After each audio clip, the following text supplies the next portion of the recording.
Hi, nightie material കൊണ്ടൊരു super ടോപ്പാണ് ഇന്നത്തെ താരം. നൈറ്റി മെറ്റീരിയൽ നീളത്തിൽ മടക്കിയെടുത്ത് യോക്ക് പാർട്ടും സ്ലീവും സ്കേർട്ട് പാർട്ടും കട്ട് ചെയ്തെടുക്കണം. ഇന്നത്തേതും അജ്രക്ക് മെറ്റീരിയൽ തന്നെയാണ്. ഡാർക്ക് ബ്ലൂ കളറിൽ റെഡും ക്രീം കളറും ചേർന്ന ഡിസൈൻ. 36 ഇഞ്ചിൽ വരുന്ന ടോപ്പാണ് ഇന്ന് തയ്ക്കുന്നത്. 3 മീറ്റർ നീളമുള്ള നൈറ്റി മെറ്റീരിയലിൽ നിന്ന് ഇതുപോലെയുള്ള നല്ല ഫ്ലെയർ ആയിട്ടുള്ള ടോപ്പ് തയ്ക്കാൻ കഴിയും. നെക്കിൻ്റെ വീതി 2.5 ഇഞ്ച് എടുക്കുന്നുണ്ട്. ബാക്ക് നെക്ക് 4 ഇഞ്ചിലും ഫ്രണ്ട് നെക്ക് 5.5 ഇഞ്ചിലും കട്ട് ചെയ്തു. നെക്കിൽ വലിയ ഡിസൈൻ ഒന്നും ചെയ്തില്ല. ഷോൾഡർ 6.5 ഇഞ്ചിൽ എടുത്തു. കൈക്കുഴിയും 6.5 ഇഞ്ച് തന്നെ. ചെസ്റ്റ് 9 ഇഞ്ചാണ്. അതിൻ്റെ കൂടെ 2 ഇഞ്ച് അധികം എടുത്ത് 11 ഇഞ്ചിൽ കട്ട് ചെയ്യുന്നുണ്ട്. യോക്ക് പാർട്ട് 15 ഇഞ്ചിലാണ് കട്ട് ചെയ്യുന്നത്. നീളത്തിൽ മടക്കിയ മെറ്റീരിയൽ 4ആയി മടക്കി സ്ലീവും കട്ട് ചെയ്തെടുക്കണം.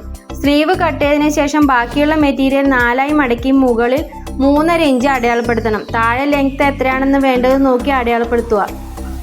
യോക്ക് പാർട്ടിൻ്റെ താഴെ ഭാഗത്ത് 3.5 ഇഞ്ച് കഴിഞ്ഞ് ബാക്കി വരുന്ന അളവ് ഇവിടെ 6.5 വരുന്നത്. തയ്യൽ തുമ്പടക്കം 7 ഇഞ്ച് അടയാളപ്പെടുത്തുന്നുണ്ട്. താഴെ ഭാഗത്ത് ഓപ്പൺ ചെയ്ത സൈഡിൽ നിന്ന് ഇങ്ങോട്ടാണ് 7 ഇഞ്ച് അടയാളപ്പെടുത്തേണ്ടത്.